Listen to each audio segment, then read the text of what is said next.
Shalom, selamat pagi bagi kita semua.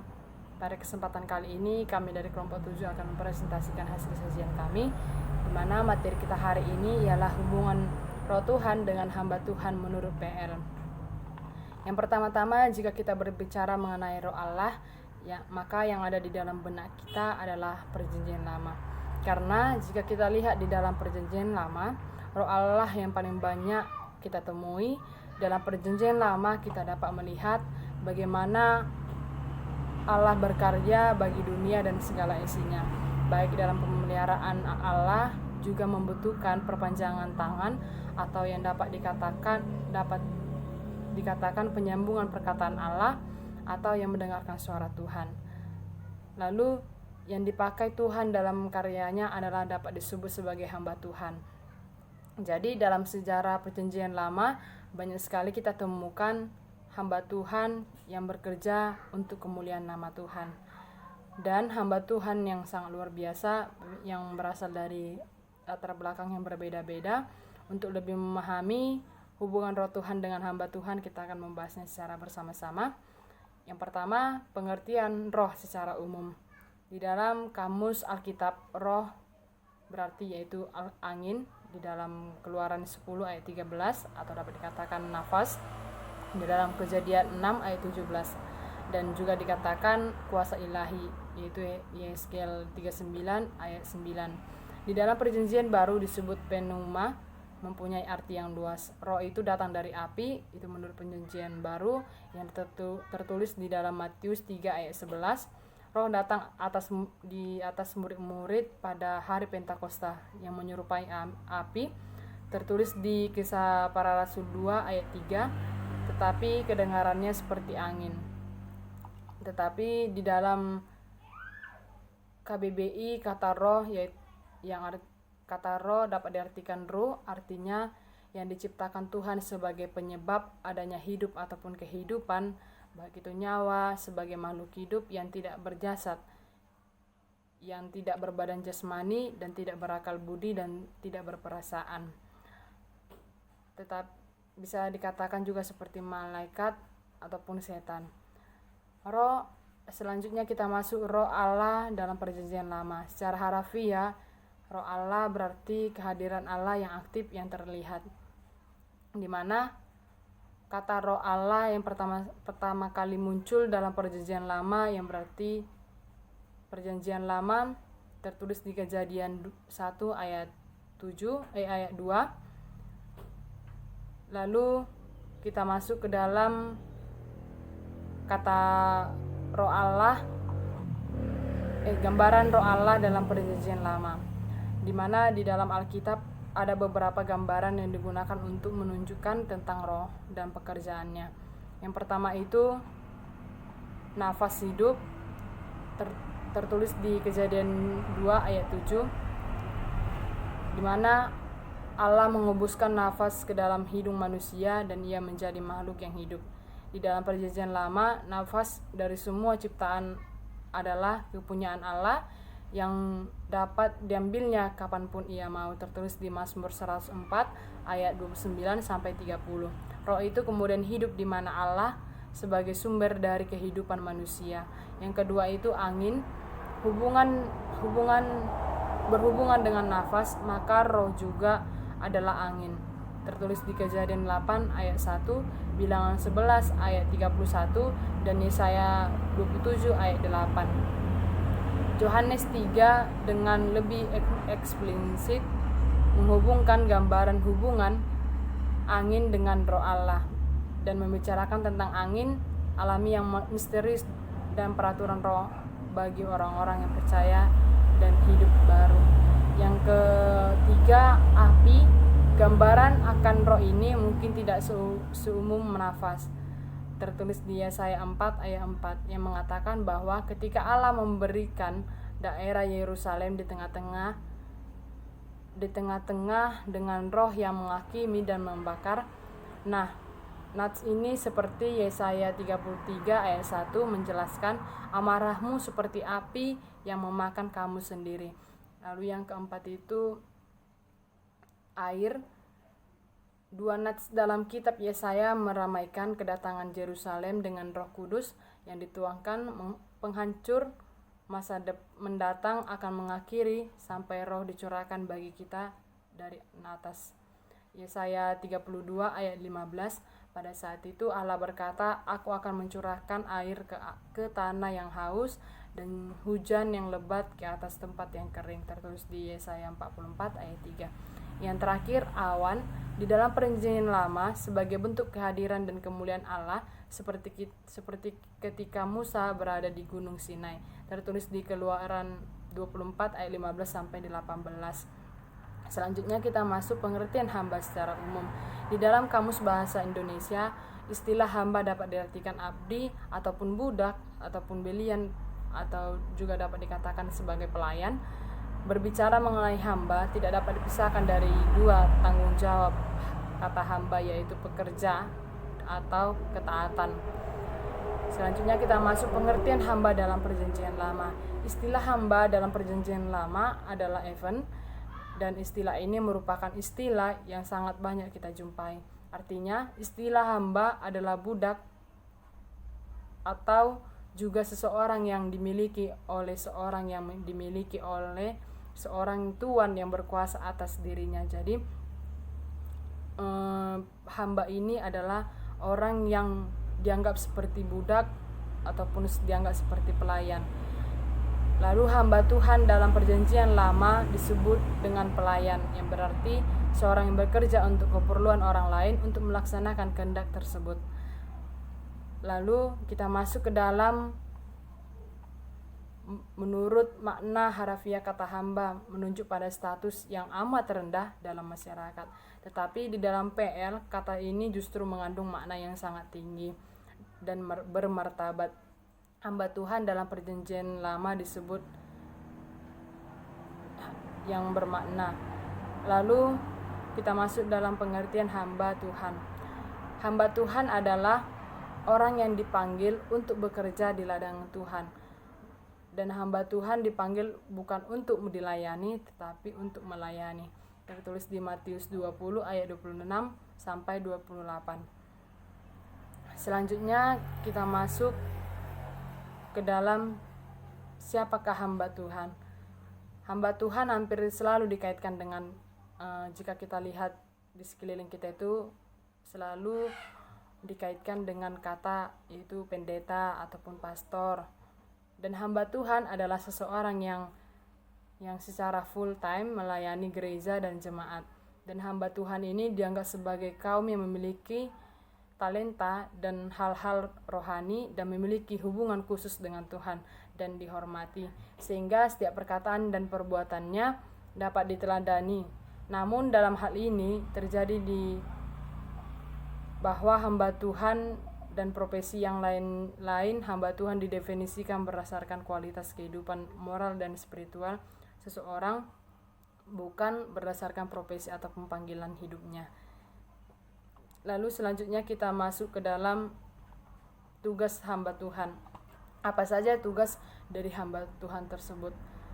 Bahwa hamba Tuhan adalah merupakan tugas yang berat. Tugas seorang gembala adalah menyampaikan firman Tuhan kepada orang-orang jemaat secara terus-menerus sehingga rohani mereka dapat bertumbuh. Gembala adalah orang yang bekerja sampai lelah, yang harus waspada dan berani, dan yang mau mempertaruhkan nyawanya sendiri untuk dombanya. Tertulis di Yohanes 10 ayat 11. Selanjutnya kita masuk apa saja peranan Roh Allah bagi hamba Tuhan. Kita bisa lihat menurut tokoh-tokoh Alkitab, di mana yang pertama itu ada Musa. Musa adalah seorang yang terdidik dan dalam tradisi Helenistik Mesir. Kemudian diutus Allah untuk membebaskan Israel dari Mesir. Lalu selanjutnya menuntut mereka menuju tanah perjanjian, walaupun peran Musa besar dalam proses pembebasan Israel itu. Tuhan memanggil dan mengutus dalam situasi krisis historis yang sedang Israel alami. Ia menghadap dan melawan Firaun dan membawa Israel keluar dari tanah Mesir. Menurut kitab Bilangan, Musa dikaruniakan Roh Tuhan untuk berperan kepemimpinan Tertulis di Bilangan 11 ayat 17, untuk tugas itu dia diberikan kemampuan oleh Roh Tuhan.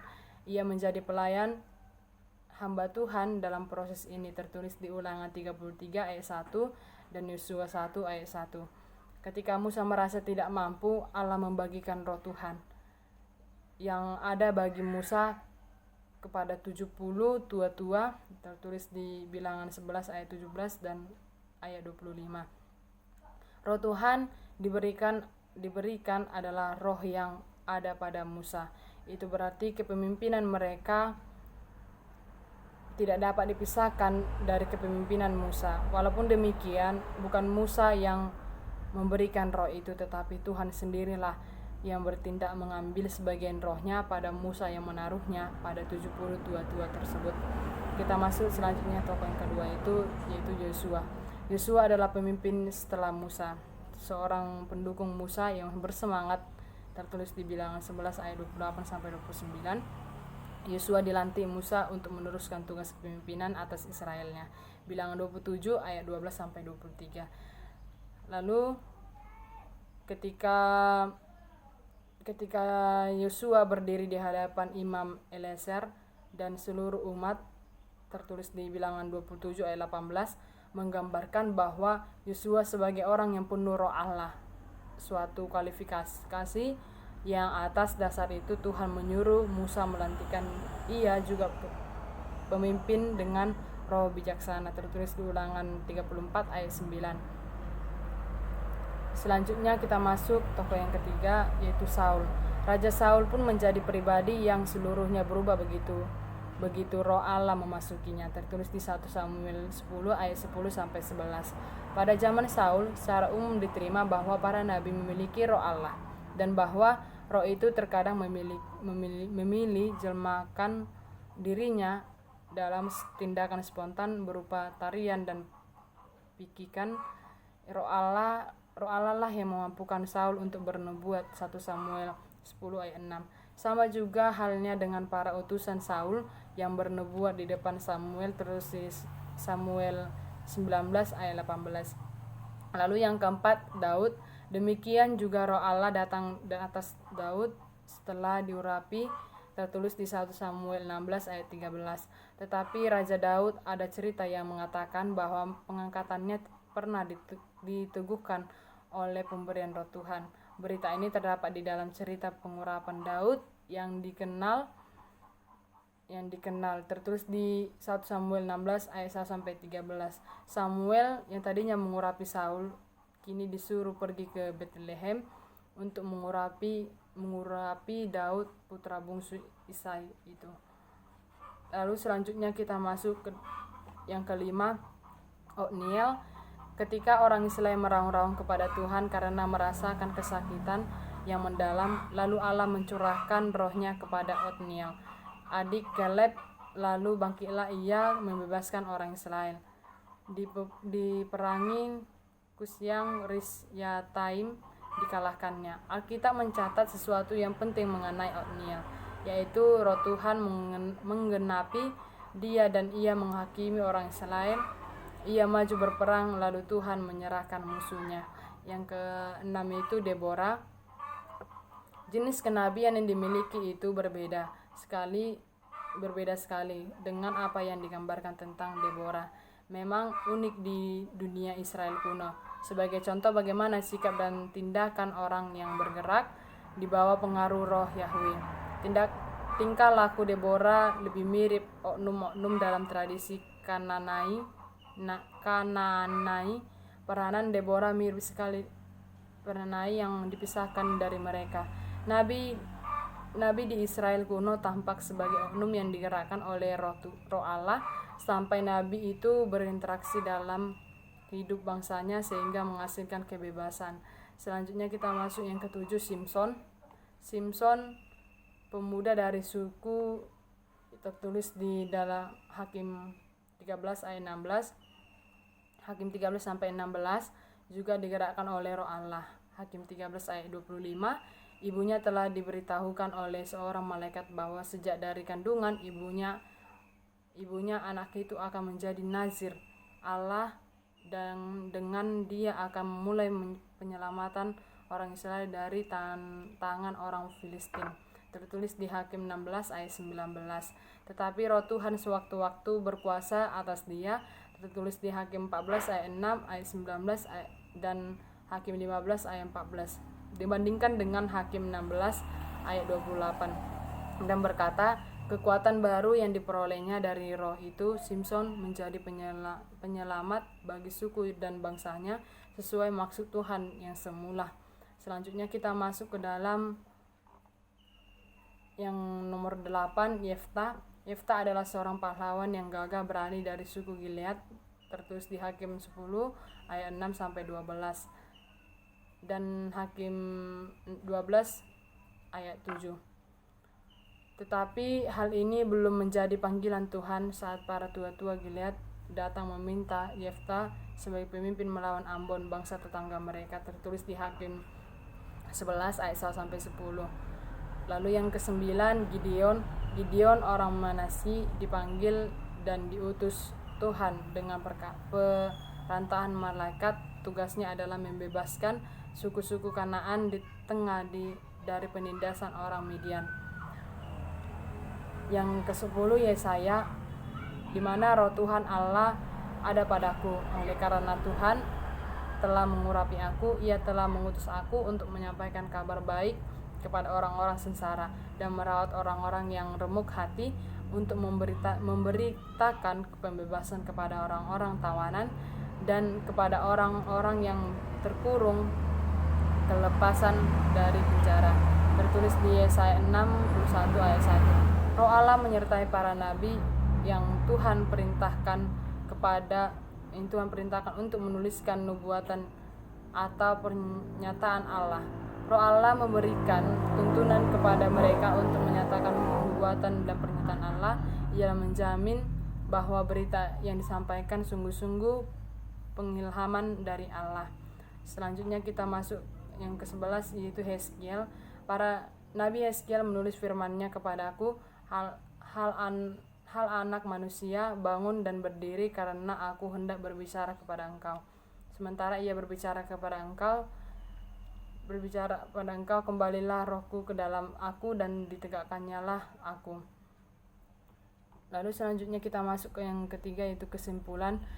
Melalui paparan di atas dapat kami simpulkan bahwa Ruh Yahweh adalah pelaksanaan dari semua kehendak Allah. Ruh ini bekerja di seluruh bumi, diutus oleh Allah, tertulis di Mazmur 104 ayat 30, dan diberikan kepada Allah dan diberikan oleh Allah.